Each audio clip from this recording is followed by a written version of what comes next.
GD की 28 अप्रैल वाली first shift की एग्ज़ाम हो चुकी है और आज का लेवल भी कम बेशी ठीक ही ठाक था। तो मैं भी आपको इसका लेवल कैसा था, लेवल बता दूँगा और क्वेश्चन कहाँ-कहाँ से कौन से चैप्टर से ज़्यादा बने हैं, वो सब आपको बता दूँगा। लेवल किस तरीके से वो भी बताऊँगा। लेकिन एक मोस्ट इम्पोर्टेंट बात कि आप लोग जो इतना परेशान हो रहे हैं कि कहाँ से क्वेश्चन बन रहे हैं, कैसा क्वेश्चन बन रहा था। देखो, क्वेश्चन ऐसे कोई नहीं बता पाएगा। अगर आप मुझसे भी बोलोगे कि नहीं आप क्वेश्चन बताओ कौन-कौन कैसा-कैसा क्वेश्चन था। देखो क्वेश्चन बताना बहुत ही मुश्किल है क्योंकि एग्ज़ाम हॉल से निकलने के बाद 80% भूल जाते हैं, 10-20% याद रहता है। तो मैं भी आपको एक ऐसे प्लेटफ़ॉर्म के बारे में बताऊँगा मतलब ऐसी जगह बताऊँगा फ्री है, पैसों से कुछ नहीं लगेगा, फ्री है। वहाँ आप जाओगे ना तो जो आज दिन भर एग्ज़ाम हुआ है मतलब आज का जैसा पेपर था, जो-जो एग्ज़ाम हुआ है, जैसा क्वेश्चन था, जिस लेवल का क्वेश्चन था और जिस टाइप का क्वेश्चन था, सेम टू सेम आपको वहाँ उस एग्ज़ाम में वो मतलब उस मॉक टेस्ट में बोलो या क्वेश्चन पेपर बोलो उसमें आपको मिलेगा सेम टू सेम और वो जिनका है, वो बताएँगे नहीं आपको कि ये मैं सेम टू सेम चला रहा हूँ। जो सुबह एग्ज़ाम हो रहा है वही आपको दे रहा हूँ क्योंकि अगर वो बोल देंगे तो उन पे एफआईआर हो जाएगा इसी चलते वो बताएँगे नहीं। और मैं तो बताऊँगा भाई खुलेआम बताऊँगा, बिना नाम लिए बताऊँगा आप सभी को क्योंकि मैं कॉम्पिटिशन बढ़ाना चाहता हूँ। क्योंकि देखो सभी लोग को पता रहेगा, तो वहाँ डायरेक्ट जाकर वो क्वेश्चन सॉल्व करेंगे और वो अपने आप से एनालिसिस कर लेंगे कि आज का पेपर कैसा था, कहाँ से ज़्यादा क्वेश्चन बन रहा था, किस टाइप का क्वेश्चन था और किस लेवल का क्वेश्चन था। तो आप सेम टू सेम वही देख लो। बाकी कल मैं वो पेपर जो सॉल्व किया था, तो कल मैं दिन भर एनालिसिस किया था कि कौन सा चैप्टर से कहाँ से क्वेश्चन बन रहे हैं और जब मैं पेपर वो सॉल्व किया, तब मैं पेपर पकड़ लिया कि हाँ, ये क्वेश्चन सेम टू सेम वही है। मतलब सुबह जो-जो क्वेश्चन से टाइप से बन रहा था, जहाँ-जहाँ से क्वेश्चन बन रहा था, जिस टाइप से क्वेश्चन बन रहा था, जिस लेवल का क्वेश्चन बन रहा था, सेम टू सेम उस पेपर में उसी तरीके से क्वेश्चन है। बाकी ऐसा कोई ऐरा-गैरा आदमी के बारे में नहीं बताऊँगा मतलब अगर मैं आप सभी को बोलूँगा कि मैं आपको 80 क्वेश्चन दे रहा हूँ और आप इसको सॉल्व करो, तो आप बिलीव नहीं करोगे कि ये कहाँ से 80 क्वेश्चन दे सकता है इस एसएससी-जीडी। लेकिन ऐसे बंदे के बारे में बताऊँगा कि उनका नाम ही सुनकर आप बोलोगे कि हाँ, कब कन्फर्म है। मतलब अगर वो इंसान अगर 80 क्वेश्चन आपको दे देना कि हाँ, यही क्वेश्चन आप रट के जाओ, आपको एग्ज़ाम हॉल में यही आएगा, तो 80 से 90% लोग सिर्फ़ वही 20-80 क्वेश्चन को रट कर चले जाएँगे एग्ज़ाम हॉल में। इतना भरोसा उनके ऊपर। तो मैं बताऊँगा अभी ज़्यादा वीडियो को हाइप मत मारना, नॉर्मली रखना, बाकी लाइक कमेंट कर सकते हो। बाकी चलो अब मैं आपको दिखाता हूँ क्या कहाँ से पहले क्वेश्चन कहाँ-कहाँ से बना है, वो सब आपको समझा देता हूँ। देखो सबसे पहले हिंदी, तो हिंदी में सबसे ज़्यादा क्वेश्चन बने शब्दावली से और गद्यांश से। सबसे ज़्यादा क्वेश्चन यहाँ से बने शब्दावली से 2 से 3 क्वेश्चन, गद्यांश से 3 से 4 क्वेश्चन सबसे इम्पोर्टेंट है। और बाकी एक पत्राचार से इससे भी क्वेश्चन बन रहे हैं, 2 क्वेश्चन पत्राचार से बना है। बाकी वर्तनी हो गया, वाक्य शुद्धि हो गया और एक हो गया शब्द समूह के लिए एक शब्द। तो ये सबसे हिंदी में क्वेश्चन बन रहा है। तो हिंदी का ये सब चैप्टर आप लोग देख लो। बाकी लेवल की बात करें तो लेवल कम बेसी ठीक ही था। ना ज़्यादा हार्ड था, ना ज़्यादा नॉर्मल था। मतलब जिन लोगों ने सही से पढ़ाई किया है, तो उनका आराम से पेपर उनको समझ में आ रहा है और वो अच्छे से एग्ज़ाम दे रहे हैं। मतलब लेवल की देखो नॉर्मली लेवल है। जैसे आरडब्ल्यू के जो मॉक टेस्ट रहता है ना, समझ लो उसी के 19-20 लेवल है। मतलब ज़्यादा ना ऊपर है ना ज़्यादा नीचे है। और जो पीवाईक्यू क्वेश्चन है, समझ लो उसी के लेवल का है। पीवाईक्यू क्वेश्चन अगर आप लोग सॉल्व करते होंगे, तो आप लोगों को अच्छी तरीके से समझ में आता होगा कि कैसा लेवल है। बाकी आप सभी को बोलूँगा पीवाईक्यू जितना हो सके उतना ज़्यादा सॉल्व करो और पीवाईक्यू आपको अनलिमिटेड मिलेगा टेक्स्ट बुक पर एग्ज़ाम ओरिएंटेड। तो टेक्स्ट बुक पर भी सेल चल रही है जिसमें अगर आप मेरा कूपन कोड जैद यूज़ करोगे, ZAID सब कैपिटल में लिखना बड़े-बड़े में, अगर यूज़ करोगे तो आपको 400 के लमसम मिल जाएगा, जो कि एक पास प्रो में आपको पास अब चल रहा है, तो उसमें आपको 8 लैंग्वेज मिलेगी, हर एक मॉक तरीके की मिलेगी, full mock test, live mock test और सेक्शनल मॉक टेस्ट, हर एक मॉक टेस्ट सीरीज़ मिलती है, उसमें नोट्स वोट्स सब रहती है। तो अगर आप इंटरेस्टेड हो तो टेक्स्ट बुक पर जाकर पीवाईक्यू क्वेश्चन ज़्यादा से ज़्यादा प्रैक्टिस करना और पास ले लेना। अभी सेल चल रही है, बाद में फिर सेल हट जाएगी, टेक्स्ट बुक पर जाओगे वहाँ मिल जाएगा। बाकी आप देखो रीज़निंग के कहाँ-कहाँ क्वेश्चन बन रही है, बाकी मैं फिर बोल रहा हूँ, अभी मैं आपको वो पेपर बताऊँगा, कहाँ से वो मैं पेपर बता रहा हूँ जहाँ से डायरेक्ट एग्ज़ाम जो आज दिन भर एग्ज़ाम हुआ है, वही पेपर आपको शाम को मिलेगा, सेम टू सेम वही लेवल का। तो वो आप लोग थोड़ा सब्र करना, मैं बताऊँगा। उसके बाद रीज़निंग, तो देखो रीज़निंग में कोडिंग डिकोडिंग सबसे इम्पोर्टेंट है, सबसे ज़्यादा कोडिंग डिकोडिंग से मतलब सबसे पहले कोडिंग डिकोडिंग बोल रहा हूँ क्योंकि ये मोस्ट इम्पोर्टेंट है, इसी पे आधा रीज़निंग आधारित है। मतलब कोडिंग डिकोडिंग की जो लेटर रहती है, लेटर से लेटर का प्लेस वैल्यू मतलब ए का 1, बी का 2, सी का 3 जो प्लेस वैल्यू रहता है, तो ये अगर आपको अच्छी तरीके से याद है अपोजिट साइड से भी या सीधा से भी, तो आप लोग रीज़निंग की आधा रीज़निंग कम से कम ईज़िली कर लोगे क्योंकि ये प्लेस वैल्यू आपको याद रहा। तो कोडिंग डिकोडिंग अगर आप अच्छे से करोगे तो भी आपको याद रह पाएगा। तो कोडिंग डिकोडिंग पर कमांड ज़रूर बना लेना। उसके बाद आता है एनालॉजी। तो देखो एनालॉजी में 3 प्रकार का होता है। एक होता है वर्ड एनालॉजी, फिर दूसरा नंबर एनालॉजी और तीसरा लेटर एनालॉजी। तो जिसमें से 2 ही टाइप्स के क्वेश्चन बन रहे हैं, वर्ड एनालॉजी और एक लेटर एनालॉजी। बाकी नंबर एनालॉजी क्वेश्चन नहीं बना है, 2 ही टाइप्स के क्वेश्चन बनाए हैं एनालॉजी में।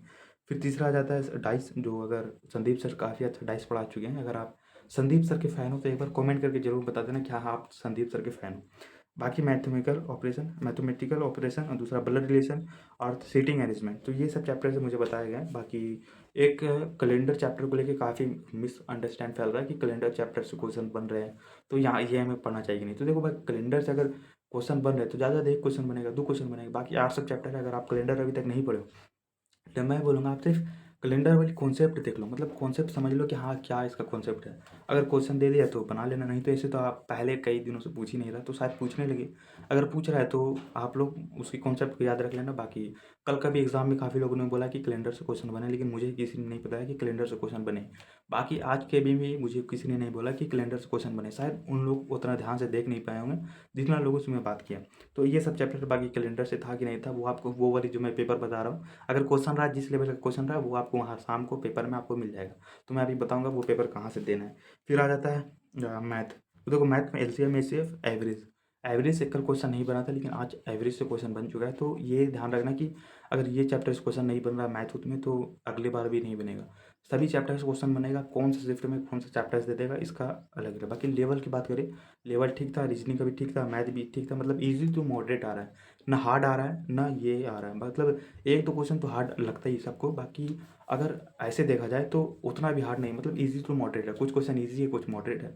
तो अगर आपने मेहनत किया तो आप इजीली सब क्वेश्चन इजीली कर लोगे।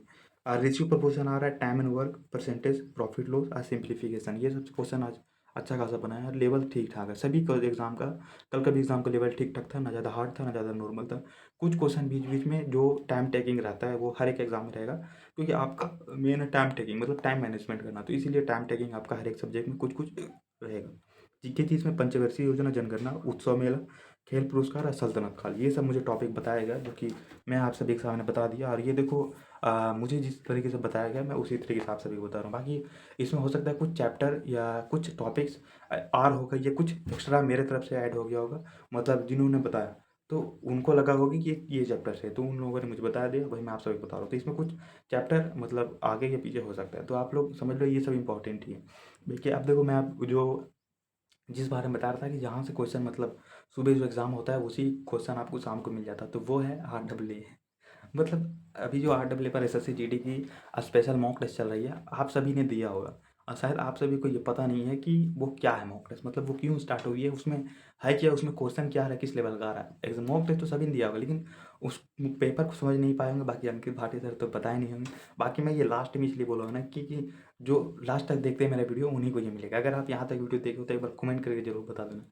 बाकी वो जो एग्ज़ाम है उसमें जो सुबह एग्ज़ाम होता है वही शाम को उसी लेवल का उसी टॉपिक का वो शाम को एग्ज़ाम होता है।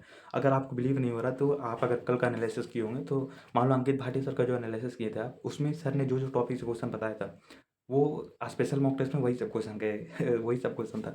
मतलब सुबह जो एग्ज़ाम होगी जिस टॉपिक से जिस लेवल की एग्ज़ाम होगी वही लेवल वही टॉपिक्स आपको शाम को स्पेशल मॉक टेस्ट में मिल जाएगा। तो वो मॉक टेस्ट कैसे निकलेगा, तो आप SSC GD की ऐप ओपन करना, उसमें फ्री वीकली टेस्ट में जाना, तो फ्री वीकली टेस्ट में जाओगे आपको SSC GD वाले ऑप्शन में जाना है।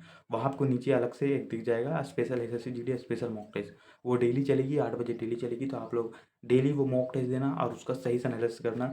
और वो मॉक टेस्ट देना ये सोचकर कि मतलब सुबह जो आप एग्ज़ाम सुबह जो जितनी भी एग्ज़ाम चल रही है वही एग्ज़ाम का पेपर समझ लो आप शाम में दोगे, मतलब वही क्वेश्चन रहेगा।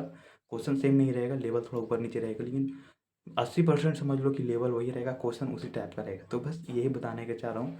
वो जो पेपर है वो पेपर को इतना जितना लोग ने देख रहे हैं अभी, वो बोलूँगा पेपर अच्छी तरीके से देना और उसकी अच्छी तरीके से एनालिसिस करना। मतलब अब ये सोचना जो सुबह पेपर हुआ था वही हो रहा है, वही लेवल का क्वेश्चन है, वही टॉपिक्स है, वही टाइप्स के क्वेश्चन है, क्योंकि उसी तरीके से वो बन रहा है। तो समझ लो कि जो जितने लोग आज एग्ज़ाम दे रहे हैं तो आप शाम को डेली एग्ज़ाम दो, मतलब डेली आपको अपने कट ऑफ से नंबर एक्स्ट्रा करना। बाकी आपका अगर मॉक टेस्ट में स्कोर उसमें कम आ रहा है तो टेंशन लेने की बात नहीं है, क्योंकि वो नए नए स्टार्ट है, उसमें थोड़ा लेवल एक ऊपर ज़्यादा जा रहा है, इसीलिए स्कोर कम जाएगा। बाकी परेशान होने की ज़रूरत नहीं है, आप लोग मॉक टेस्ट अच्छे से दो, एनालिसिस अच्छे से करो। बाकी आपको कोई भी प्रॉब्लम हो तो आप मुझे कमेंट करके बता सकते हो, और एक्स्ट्रा कुछ भी जानना है तो आप मेरे प्रोफाइल में जाकर वीडियो देख सकते हो। काफ़ी अच्छी तरीके से हर एक वीडियो में एक्सप्लेन करने की कोशिश करता हूँ, तो आप लोग मेरे प्रोफाइल में जाकर देख सकते हो। बाकी अगर चैनल पर नहीं हो तो एक बार सब्सक्राइब भी जरूर कर लेना, क्योंकि मेरे व्यूज़ तो अब चल जाता है 7-8 हज़ार चल जाता है, लेकिन सब्सक्राइबर अभी भी मेरे 3 ही हज़ार में अटके हुए हैं, तो सब्सक्राइब भी कर लिया करो। बाकी अगर आप SSC GD 2027 को टारगेट करें तो आप मेरे प्रोफाइल में जाकर मेंबरशिप ज्वाइन कर सकते हो, जिसमें आपको 3 वीडियो मिलेगी, बहुत ही एक्सप्लेन के साथ मैं वीडियो बताया हूँ। और उसमें मेरा आपको पर्सनल फ़ोन नंबर मिलेगा और एक डॉट ग्रुप चैनल मिलेगा, जिसको ज्वाइन करके आप अपने डाउट को भी सोल्यूशन ले सकते हो और पर्सनली मुझसे भी बात कर सकते हो। मेरा फ़ोन नंबर भी उसमें डाला हुआ है, तो वो वीडियो जाकर आप सभी लोग देख सकते हो अगर इंटरेस्टेड हो तो। नहीं तो आप फिर अपनी तैयारी अपने आप से भी करते हैं। तो वीडियो काफ़ी ज़्यादा लंबा हो चुकी है।